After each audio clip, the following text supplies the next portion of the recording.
My name is Matthew. I'm in my late 30s now. For most of my adult life, I was the kind of man people describe as steady, dependable, predictable in the best way.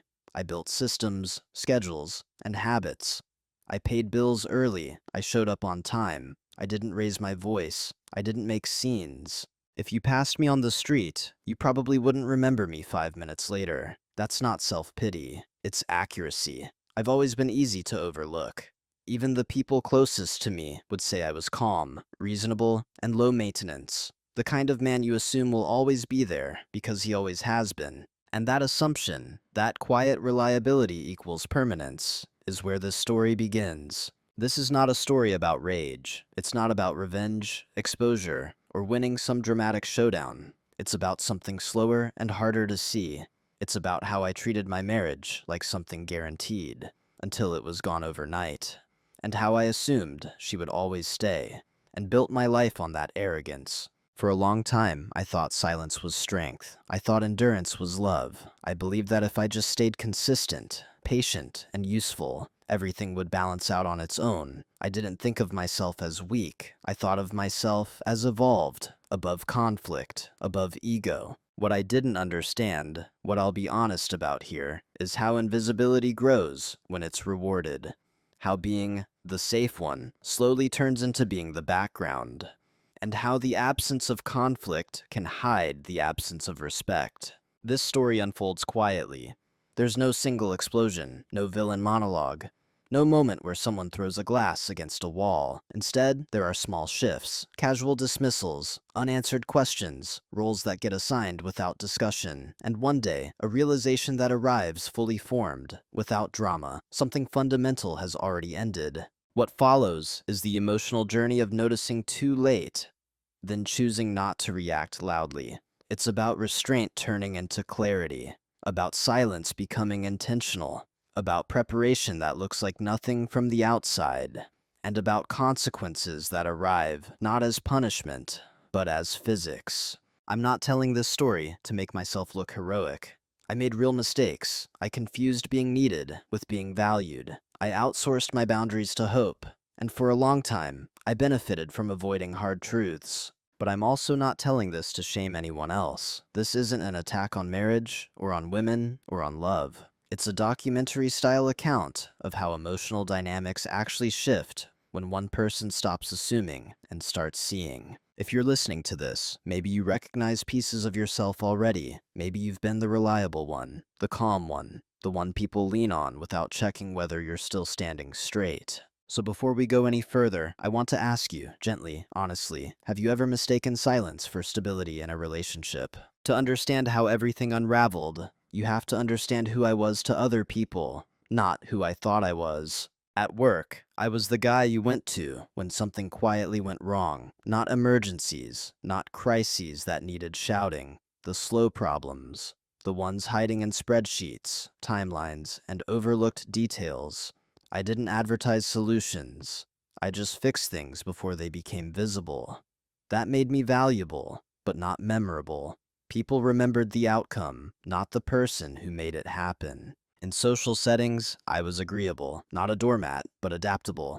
I didn't dominate conversations. I listened. I remembered details others forgot. Birthdays, preferences, small stories people told once and assumed no one heard. That made it easy to keep around. Comfortable, predictable. In my marriage, I was the foundation. I handled logistics, finances, planning. If something needed thinking through calmly, it landed on me. If something needed emotional smoothing, I was there. I became a place where stress was dropped off and not picked back up. At first, that felt like a partnership, like trust. But foundations are rarely admired, they're assumed. When people talked about us, they talked about her, her energy, her creativity, her emotional intelligence. I didn't resent that. I was proud of it. I believed my role was to support the structure so she could shine. That belief became identity. I was the steady one, the reasonable one, the one who doesn't take things personally. And that last label stuck deeper than I realized. When decisions were made without me, it was because you're flexible. When my preferences were overridden, it was because you don't mind. When my absence from conversations went unnoticed, it was because Matthew's fine. No one meant harm, that's important. There was no malicious intent, just momentum. I rarely said no, not because I couldn't, but because it seemed unnecessary. I believed that love kept score in some invisible cosmic ledger. That consistency would be returned eventually. That sacrifice accumulated interest. What I didn't see was that I was training people how to treat me. I became the background constant, the safe variable, the thing that didn't need checking.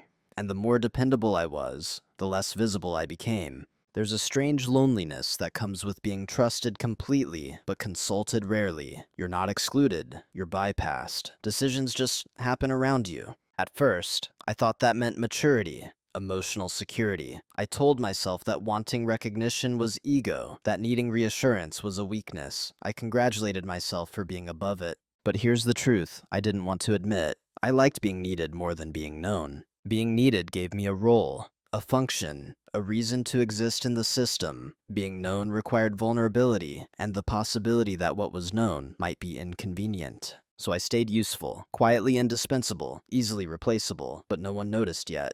When people describe me from that period, they use words like Osud, good guy, and rock. No one says seen, no one says considered, no one says chosen, and I didn't ask them to. That's the part that matters most. I participated in my own invisibility. I mistook the absence of conflict for the presence of respect. I believed that as long as I was calm, things were stable. But stability without attention isn't stability. It's a neglect of good manners. Looking back, there were moments, small ones, where I could have shifted the trajectory, where I could have said, that matters to me, or I'm not okay with that, or even just, slow down. I didn't. Because the version of me everyone relied on didn't ask for space, didn't complicate things, didn't disrupt the flow. And once a role is assigned and accepted long enough, it becomes invisible when it disappears. At the time, I didn't know I was laying the groundwork for that disappearance. I thought I was building permanence. I was wrong. The first time it happened, I almost didn't register it.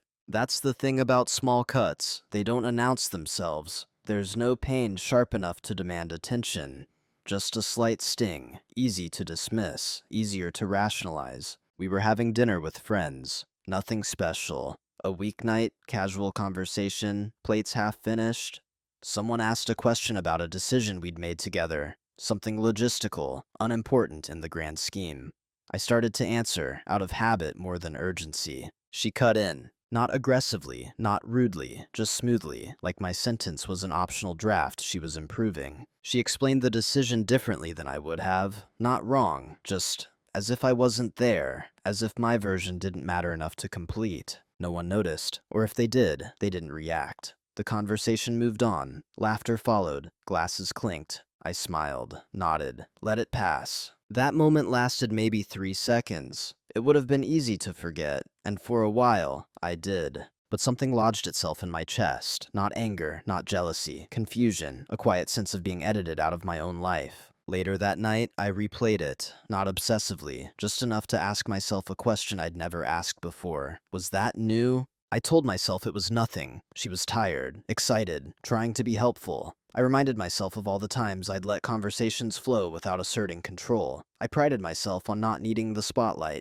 So I did what I always did. I contextualized my discomfort until it dissolved. But that cut didn't heal. It just closed over. After that, it happened again. Slightly different setting, slightly different topic. Same pattern. I'd begin a thought and she'd finish it, or redirect it, or summarize it as if translating something clumsy. Always calmly, always socially acceptable. No one else flinched, so I told myself I shouldn't either. That's how normalization begins. Not with denial, but with comparison. If no one else sees a problem, maybe I'm imagining it. I didn't confront her, not because I was afraid, but because I couldn't articulate the injury without sounding petty. How do you explain that being gently overwritten hurts?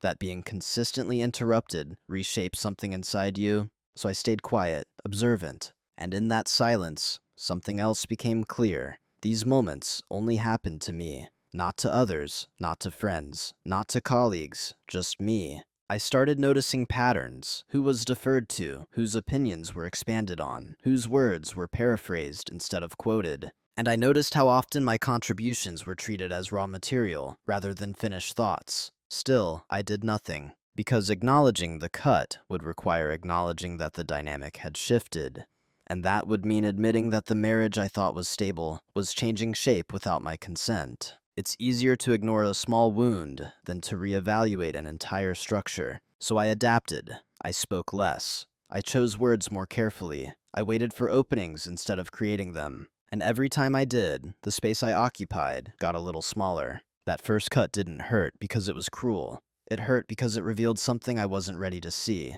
I was no longer being met, I was being managed. And the worst part? I let it happen because it was easier than disrupting the image of harmony I'd spent years protecting. Once something happens twice, it stops feeling accidental. That's when the real danger begins, not in the act itself, but in how quickly the mind adjusts to it. The interruptions became patterns, not constant, not blatant, just frequent enough to register and subtle enough to deny.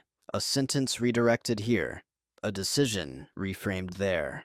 My preferences were acknowledged and then quietly overridden. And each time, I gave myself a reason to stay quiet. She didn't mean it like that. This isn't worth turning into an issue. I'm being too sensitive. I told myself that relationships require flexibility, and I was very good at bending. I framed my silence as maturity, as emotional intelligence. I convinced myself that choosing peace over ego was a virtue. But peace isn't the same as avoidance. I started to notice how often my role was to accommodate. Plans were made around what worked for her schedule, social commitments aligned with her energy levels.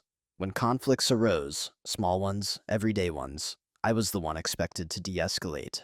"You're so calm," she'd say. "That's why this works." And I accepted that as praise, even as something inside me eroded. Because calm, in this context, didn't mean centered. It meant absorbent. I was expected to absorb tension, absorb inconvenience, absorb emotional overflow, and return stability. The problem with being endlessly accommodating is that it trains others to push a little further each time. The dismissals grew more casual, a joke at my expense that didn't quite land. A decision was announced instead of discussed. We talked about this when we hadn't. And when I hesitated, when I paused before agreeing, there was confusion, almost surprise. "You're okay with that, right?" It wasn't a question, it was a reminder of the role I'd been playing. I could feel myself shrinking in moments like that, not physically, but internally, as if asserting myself would break some unspoken contract. So I rationalized again. This is what long-term relationships look like. No one gets everything they want. This isn't disrespect, it's efficiency. But efficiency for one person often means erasure for the other. I stopped volunteering opinions unless asked. I let conversations move past me. I told myself I didn't need to be involved in everything to feel secure. But security built on silence is fragile. There were nights I lay awake replaying conversations, wondering when my voice had become optional, wondering how long it had been since I felt genuinely consulted instead of informed. Still, I said nothing, because saying something would require me to admit that I wasn't as unaffected as I pretended to be, that the calm exterior was doing more work than I acknowledged. And there was another truth I avoided. Confrontation would disrupt the stability I depended on, not emotionally, but structurally. Our life worked because I didn't resist. So I normalized the disrespect. I treated it like background noise, like a tax you pay for harmony. I convinced myself that love meant endurance, not reciprocity. But endurance without acknowledgement doesn't build closeness, it builds distance. Slowly, I stopped expecting to be heard, and once expectations disappear, people rarely notice their absence. That's how roles calcify. That's how silence becomes standard. And by the time you realize you're being diminished, you've already taught everyone, including yourself, that this is who you are. Roles don't get assigned in conversations. They get assigned in patterns. By the time I became aware of mine, it was already well established. I was the reliable one, the rational one, the man who could be counted on to handle things without needing attention or reassurance. That role came with expectations. I was expected to understand without being told, to adapt without being asked, to support without needing support in return. When something needed doing, it was assumed I would do it. When something needed fixing, it was assumed I would fix it. And when something needed to change, it was assumed I would adjust. The unspoken agreement was simple. I would provide stability, and in exchange, I would not disrupt the emotional flow. I wouldn't bring up discomfort. I wouldn't complicate things with feelings that couldn't be easily resolved. I had become useful, not essential. There's a difference. Essential people are consulted, useful people are deployed. I started to see it in the language. Can you handle this? Instead of, what do you think? Just take care of it, instead of, let's decide together. I was no longer part of the deliberation. I was the execution. At first, that felt efficient. I told myself it freed us from unnecessary friction. But over time, it became clear that I wasn't being spared stress. I was being spared significance. And the more I fulfilled the role without resistance, the more entrenched it became. What disturbed me wasn't that she relied on me, it was that she no longer checked in with me. My agreement was assumed, my consent is implied, my presence is taken for granted. I realized one evening, sitting across from her at the kitchen table, that she was telling me about a major decision she'd already made, not asking, informing. She spoke confidently, casually, as if my role was to absorb the update and move forward. I nodded, asked a logistical question, offered a solution, and she relaxed. That reaction told me everything. She wasn't worried about my feelings, she was worried about friction, and once she saw there would be none, the moment passed. I sat there afterward, long after the conversation ended, realizing something that unsettled me more than anger would have. This was working exactly as designed, not by her alone, by both of us. I had trained her, and everyone else, on what to expect from me. No pushback, no resistance, no disruption, just calm compliance wrapped in responsibility. And now, that was the only version of me that fit. The role was clear, reliable, useful, invisible. The problem with being invisible is that when you finally move, it shocks everyone. But at this stage, I wasn't moving yet. I was still playing the part, because stepping out of it would require something I hadn't practiced in years, choosing myself without justification. And I wasn't ready for that yet. But something had begun to shift, not outwardly, internally. I stopped seeing the role as neutral. I stopped believing it was harmless. I began to understand that roles, once assigned, don't protect relationships. They freeze them. And frozen systems don't adapt, they fracture. I didn't confront her. I didn't announce a change. I didn't demand recognition. I did something quieter. I started paying attention to what was said, to what wasn't, to when my presence mattered and when it didn't. That awareness didn't bring relief. It brought clarity. And clarity is dangerous to systems built on assumptions. There wasn't an argument, no raised voices, no dramatic revelation, just a moment so ordinary that I almost missed it. It was a Sunday morning, light coming through the kitchen window at an angle that only happens in early spring. Coffee is cooling on the counter, the quiet kind of day that's supposed to feel safe. She was talking, not to me, at me, running through plans she'd made for the coming months. Travel, commitments, adjustments to routines that affected both of us. I listened, nodded, asked practical questions, and then she said something small, a single sentence, casual, unconsidered. We'll figure out how you fit into that. She didn't mean it cruelly, she meant it efficiently. That sentence landed differently than all the others, because it clarified something I'd been circling for months without naming. I was no longer a participant in my own life. I was an accessory to a plan already in motion. I looked at her in that moment and realized she wasn't checking whether I agreed. She was checking whether I would adapt, and I would have, I always had. But something inside me didn't move this time. Not anger, not sadness, stillness. I saw the pattern in full for the first time, not as isolated moments, but as a system. A system where my silence was interpreted as consent, and my consistency was mistaken for infinite capacity. I didn't interrupt her. I didn't argue. I let the conversation finish naturally. But internally, something detached. It felt like stepping back from a painting and finally seeing the whole composition. The colors didn't change, but their meaning did. I realized that I had been managing my own erasure in the name of peace. That the version of love I was practicing required me to be smaller than I actually was. And once you see that, you can't unsee it. The rest of the day passed normally. We did errands. We talked about nothing important. From the outside, nothing shifted. But internally, a boundary appeared, not spoken, but real. I stopped assuming. I stopped filling in gaps. I stopped smoothing edges preemptively. Not out of spite, out of accuracy. That night, I lay awake and did something I hadn't done in years. I asked myself what I wanted, without immediately calculating how it would affect someone else. The answer didn't come right away, but the question stayed. And that was the shift. Not a decision, not a plan, Just the end of automatic compliance, the beginning of choice. Silence feels different when it's no longer automatic. Before, my quietness had been reflexive, an instinct to maintain balance, to prevent friction before it formed. I spoke less because I felt responsible, because I believed harmony depended on my absorbing the weight. After that morning, silence became intentional. I still listened. I still responded calmly, but I stopped filling the space. I stopped translating her thoughts into solutions. I stopped anticipating needs that hadn't been expressed. From the outside, nothing changed. If anything, I seemed even easier, less reactive, less demanding. And that's what fooled everyone. Because when silence is chosen, it stops being passive. It becomes diagnostic. I started noticing how often my absence of input was interpreted as agreement. How quickly decisions moved forward without me once there was no resistance. How little curiosity there was about my inner world once I stopped offering it freely. No one asked why I'd gone quieter. They just adjusted to the convenience. That told me something important. My voice had been valued for its function, not its perspective. I didn't withdraw affection. I didn't become cold.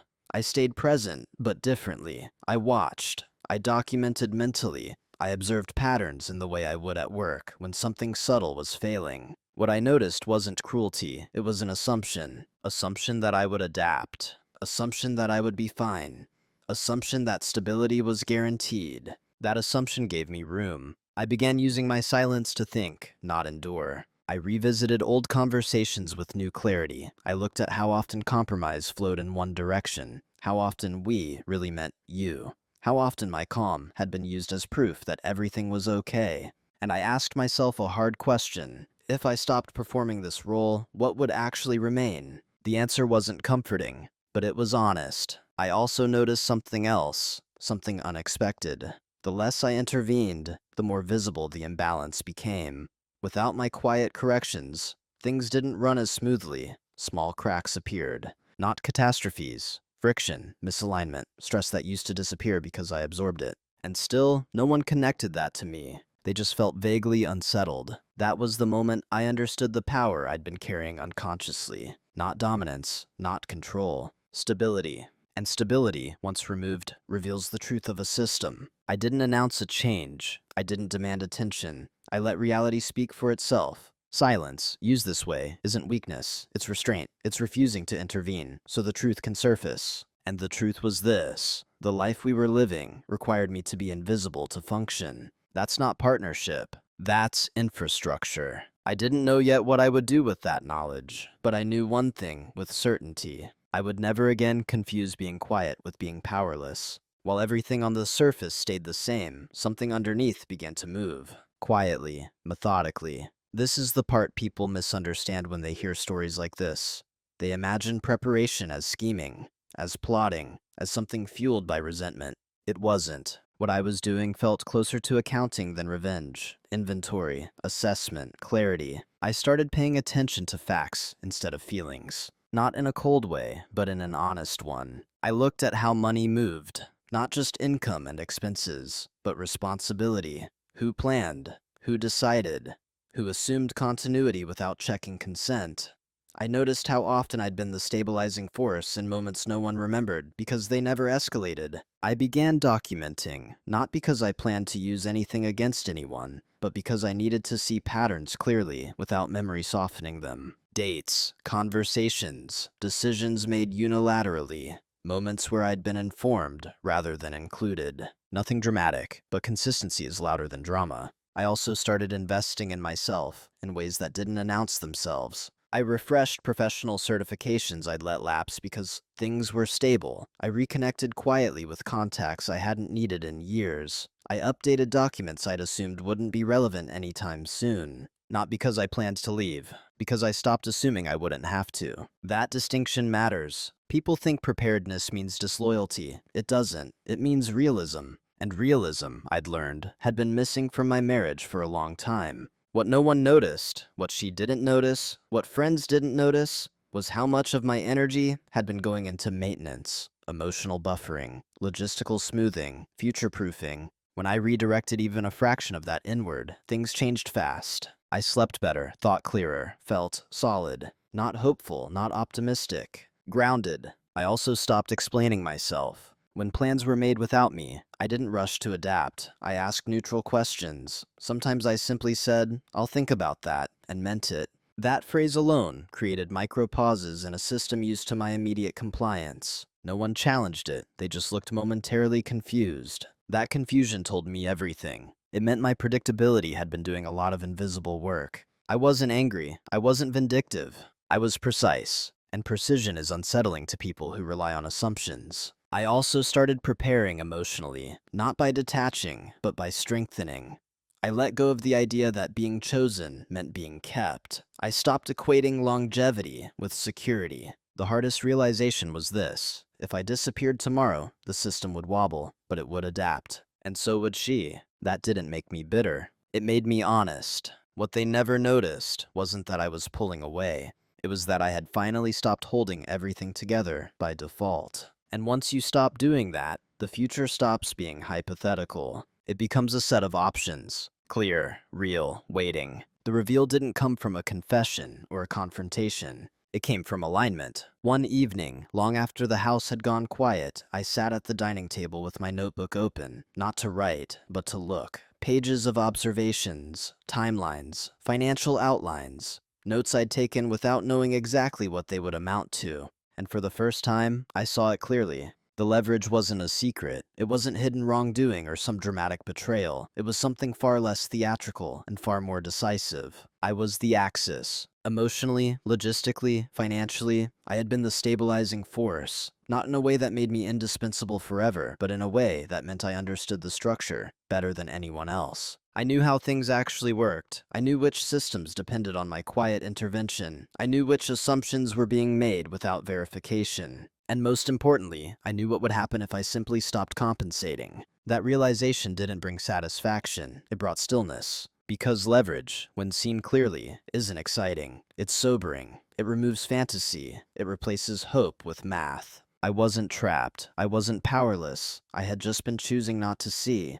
I also saw something else that night, something harder to accept. She didn't stay because she chose me every day. She stayed because the life worked, and I had helped make it work by never asking what it cost me. That truth hurt, but it also freed me. Because once you stop believing a story, you stop acting in service of it. The leverage wasn't about winning, it was about options. I could speak up and force renegotiation. I could continue silently and preserve my appearance. Or I could prepare for an ending that hadn't been acknowledged yet, but already existed. Seeing those options clearly changed how I moved. I didn't feel urgency, I felt patience. I understood that nothing needed to happen immediately. The power wasn't in action, it was in readiness. That night, I closed the notebook and went to bed without answers. But for the first time in a long time, I slept without tension. Because clarity does that. It doesn't give you joy, it gives you ground. Clarity doesn't demand action right away. It waits. For weeks after that night, I lived inside a strange calm. Nothing on the surface changed. We still shared meals, still discussed logistics, still moved through routines that looked, from the outside, like stability. But internally, I was no longer undecided. I was evaluating. Every interaction became data, not emotionally, but structurally. I watched how often I was included by default versus by intention. I noticed how rarely curiosity moved in my direction. I paid attention to how quickly my hesitation created discomfort, and how quickly that discomfort was smoothed over without resolution. I tested nothing. I provoked nothing. I simply stopped rescuing the dynamic. That's when the options clarified themselves. Option 1 was the familiar one. Speak up, renegotiate, ask to be seen again. Try to reinsert myself into a system that had already learned how to function without my presence as a person, only my utility. That option required something specific from her, awareness. Not guilt, not an apology, awareness. And the evidence told me that awareness was unlikely, not because she was cruel, but because the system worked too well for her as it was. Option 2 was to continue as I had been. Quiet, reliable, necessary, but unseen. Preserve life. Preserve the image. Accept the cost privately. That option required something from me, disappearance. And then there was the third option. The one I hadn't allowed myself to consider until now. To leave. Not dramatically, not angrily, not as a reaction, but as a conclusion. Not because I was mistreated in obvious ways, not because there was a single unforgivable act, but because I finally understood that staying meant consenting to erasure. That option didn't feel empowering, it felt final. I wrestled with it longer than I want to admit, not because I doubted the logic, but because I doubted my right to choose myself without permission. Years of being the steady one don't dissolve overnight. They argue back. They ask whether you're overreacting, whether you're being selfish, whether this is just what adulthood looks like. But each time I replayed the future, 5 years, 10 years, I saw the same thing. More silence, more adaptation, less self. The decision wasn't dramatic. It didn't arrive in a surge of confidence. It arrived as a quiet sentence I said to myself one morning while tying my shoes. If nothing changes, this is my life. And I knew, with certainty, that I could not live it honestly anymore. That's when the decision was made. Not to confront, not to threaten, not to demand, but to move in a way that did not require agreement. Some choices can be negotiated, others are simply taken. And once I crossed that internal line, there was no going back. Not because I wouldn't allow it, but because I finally understood the cost of staying. Once the decision was made, urgency disappeared. That surprises people. They expect panic, chaos, late-night arguments. But when a choice is clear, noise becomes unnecessary. I didn't announce anything. I didn't hint. I didn't change my tone or withdraw affection in ways that would trigger suspicion. On the surface, I remained exactly who I'd always been. That was the point. I began handling things the way I handle complex problems at work, sequentially, quietly, without emotional leakage. First, I separated information from emotion. I reviewed finances not with resentment, but with precision. Accounts, obligations, timelines. I noted what was shared, what was individual, and what assumptions had been made without explicit agreement. I didn't move money. I didn't hide anything. I just made sure I understood reality instead of the story I'd been telling myself. Then I handled logistics. I updated documents that hadn't been touched in years. Contacted professionals discreetly, not to escalate, but to understand. I asked questions framed around possibility, not intent. What options existed? What processes would look like if they ever became necessary? No one noticed. Why would they? I'd always handled things responsibly. This looked like more of the same. Emotionally, I did something harder. I stopped futurecasting us. I didn't imagine trips months ahead. Didn't anchor plans to shared assumptions. I lived in the present without attaching it to permanence. That created a strange freedom. I wasn't cold. I wasn't distant. I was accurate. And accuracy feels like indifference to people used to accommodation. I noticed subtle shifts in her behavior. Mild irritation when I didn't immediately align. Brief confusion when I didn't preemptively adjust. But it passed quickly because there was nothing overt to confront. That's the thing about moving in silence. It doesn't provoke resistance. It bypasses it. Internally, though, everything was changing. I was no longer organizing my life around not being a problem. I was organizing it around coherence, making sure my actions matched what I now understood to be true. And the truth was simple. The marriage existed as long as I kept compensating. So I stopped compensating. Not loudly, not bitterly, just completely. What I didn't know yet was how quickly a system reveals its fragility once the invisible support beam steps away, and how disorienting that feels for the people who never realized it was there. The first signs weren't dramatic. They were subtle, missed connections, minor frictions, small inconveniences that used to resolve themselves without anyone noticing how. Plans overlapped, assumptions misfired, stress lingered instead of dissolving. She started expressing frustration, but it was unfocused, directed at circumstances, at the time, at everything feels harder lately. I listened. I didn't rush to fix it. That alone changed the atmosphere. Conversations slowed. Pauses stretched longer. She began asking questions she hadn't asked in years. Not about my feelings, but about logistics. About whether I'd handled something. About whether I was going to take care of something she'd assumed was already done. Each time I answered honestly. Sometimes the answer was yes. Sometimes it was no. Sometimes it was, I didn't realize that was mine to handle. None of those responses was confrontational, but they introduced friction into a system that had relied on my automatic compliance. And friction feels like loss before it feels like understanding. She became restless, slightly anxious, noticing instability without identifying its source. The life she'd grown accustomed to no longer ran as smoothly, and she couldn't quite see why. Friends commented casually that we seemed off, not unhappy, just misaligned. I didn't correct them. I also didn't explain, because the explanation would have shifted focus to intent when the issue was structure. The hardest part was watching confusion turn into irritation. She wasn't angry at me, she was unsettled by the absence of something she'd never acknowledged. The emotional cushioning, the quiet adjustments, the invisible labor, and because she'd never seen it, she couldn't name its absence. That's when the questions started. Are you okay? You've been quiet lately. Did I do something? Those questions didn't come from curiosity, they came from discomfort. I answered truthfully, but minimally. I'm fine. I've just been thinking. No, nothing specific. All of that was true. But truth without context can feel evasive, and that made her uneasy. What she didn't know was that the consequences weren't something I was causing. They were something I had stopped preventing. And once prevention ends, systems reveal their cracks quickly, not with explosions, with strain. By the time panic appears, the window has usually closed. It didn't show up as fear at first. It showed up as urgency disguised as concern. She started trying, subtly at first, to reconnect, asking about my day in ways that felt newly intentional, suggesting time together that hadn't been planned weeks in advance, bringing up memories from earlier years when things felt lighter. On the surface, it looked like an effort, but timing matters. What I felt wasn't relief, it was recognition too late, because the shift hadn't been triggered by a misunderstanding. It had been triggered by clarity, and clarity doesn't reverse just because attention finally arrives. I could see the recalibration happening in real time. The way she leaned in slightly when I didn't automatically align. The way her tone softened when my responses stayed neutral.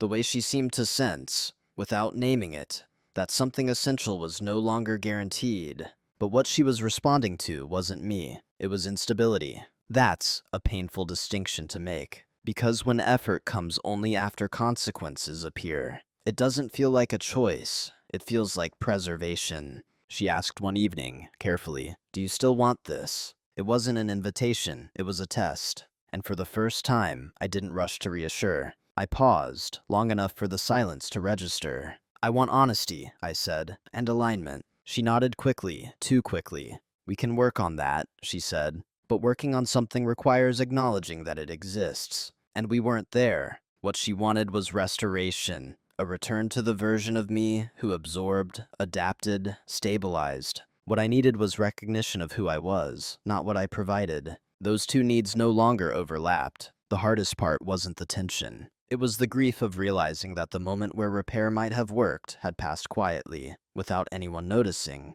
Repair requires awareness before detachment, not after. And I had already detached, not emotionally, but structurally. I had stopped organizing my life around saving something that only existed if I disappeared inside it. So when she tried to fix it, there was nothing to fix in the way she understood. The system had changed. And systems don't revert because someone finally notices the strain. They either adapt honestly or they end. The conversation happened on a Tuesday. No symbolism, no heightened emotion, just an evening like any other. She asked if we could talk. Her voice was careful, controlled in the way people get when they sense the ground has shifted under them. We sat across from each other, no phones, no distractions. She spoke first. "I feel like you're already gone," she said, not accusing, observing. I nodded. That alone startled her, not because I agreed, but because I didn't deny it. "I'm still here," I said calmly, "but I'm not holding everything together anymore." She frowned slightly, trying to locate the argument she was supposed to respond to.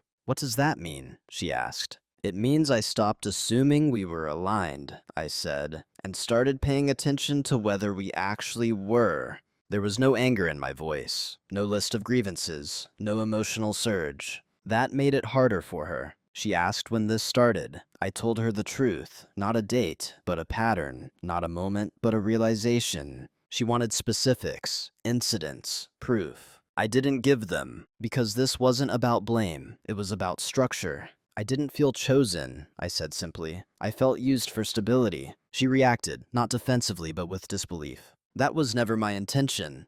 "I know," I said. "That's why it took me so long to see."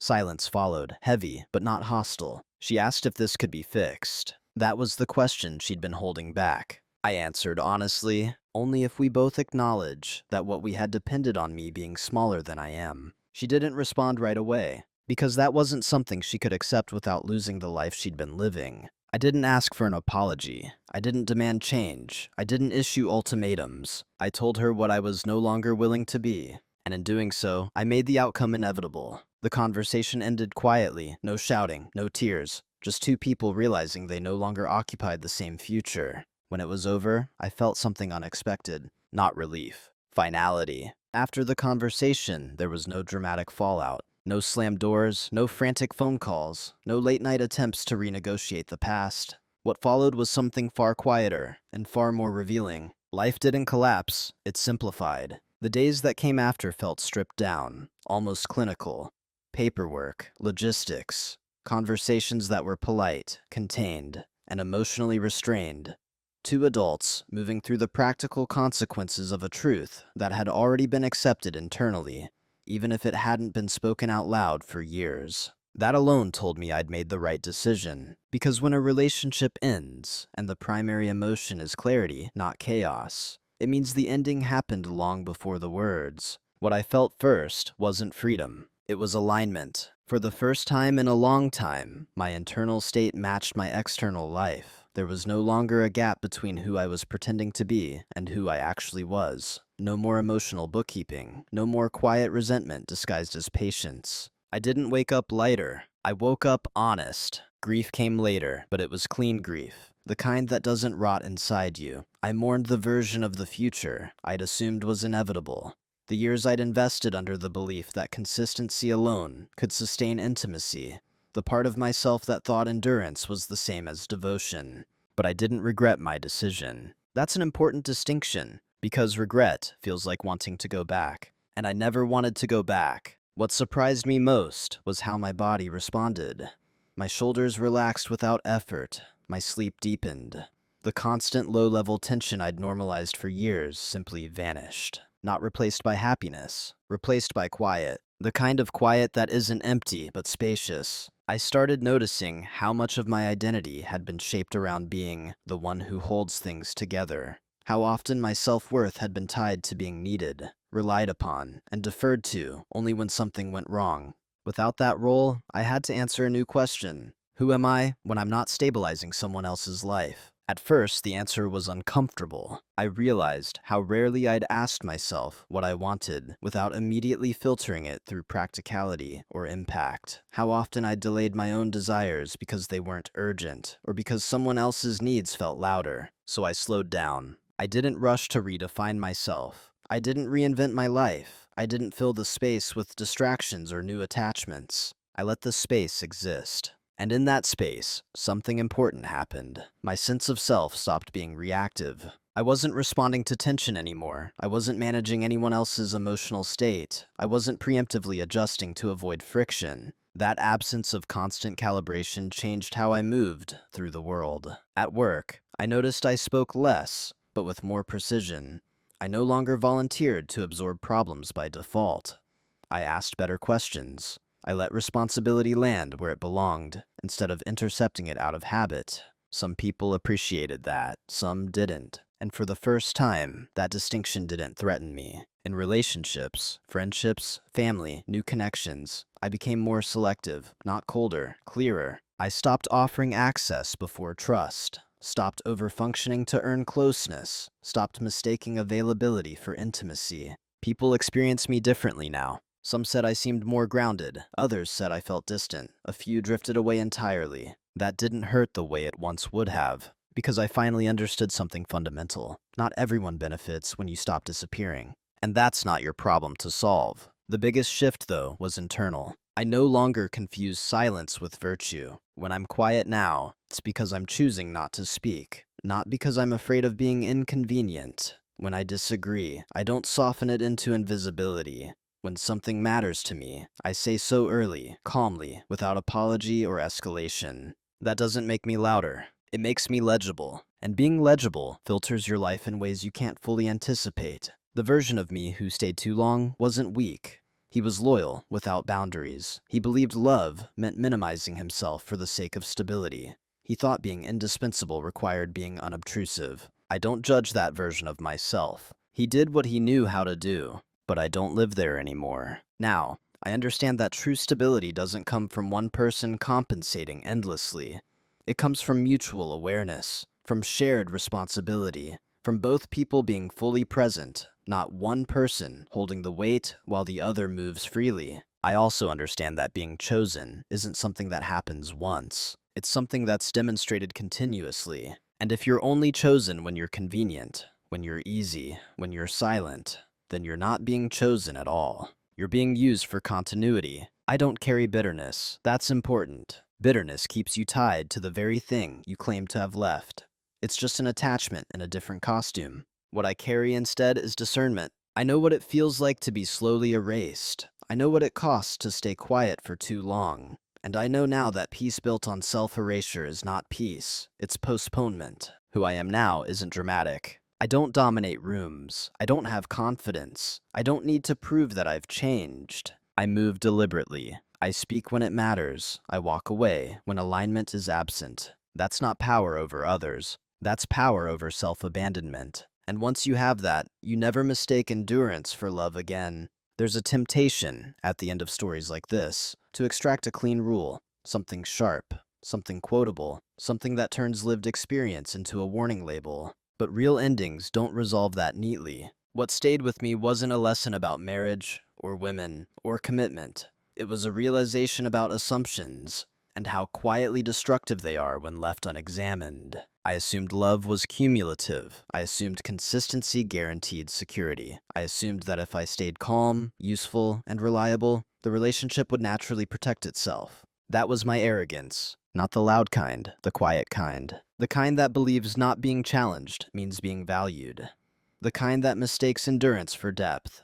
The kind that builds an entire life on the idea that nothing bad is happening, without ever asking whether something good still is. I didn't lose my marriage overnight. I lost it slowly by treating it like something guaranteed. And the truth is, nothing meaningful survives on autopilot. Not love, not respect, not intimacy. They require attention, friction, and sometimes discomfort. They require two people who are both willing to be fully present, not one person shrinking so the other can remain comfortable. For a long time, I thought quiet dominance meant control. It doesn't. Quiet dominance is self-respect without announcement.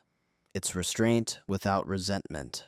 It's the ability to walk away without needing the other person to agree that you're right. I didn't raise my voice. I didn't expose anyone. I didn't demand apologies or rewrite the past. I simply stopped participating in my own erasure. And when I did, the structure that depended on that erasure ended on its own, cleanly, inevitably, without drama. That's the part people rarely talk about. When you stop disappearing, some relationships don't fight to keep you. They simply can't exist anymore. And that doesn't make them evil. It makes them honest. So if you take anything from this story, let it be this. If your peace depends on your silence, if your stability depends on you being smaller, if your love requires you to be endlessly understanding but rarely understood, then the problem isn't that you haven't endured enough. It's that you've endured too much. I'm not telling this story to tell you what to do, only to invite you to look, honestly, at where you might be confusing comfort with connection and loyalty with self-erasure. So I'll leave you with one question, not rhetorical, not dramatic, just real. In your own life, where are you staying silent not because you're at peace, but because you're afraid of what choosing yourself might change? If this resonated with you, I'd like to hear your thoughts in the comments. Not judgment, not advice, just reflection. Because sometimes, the most powerful shifts don't happen when we speak louder. They happen when we finally stop disappearing.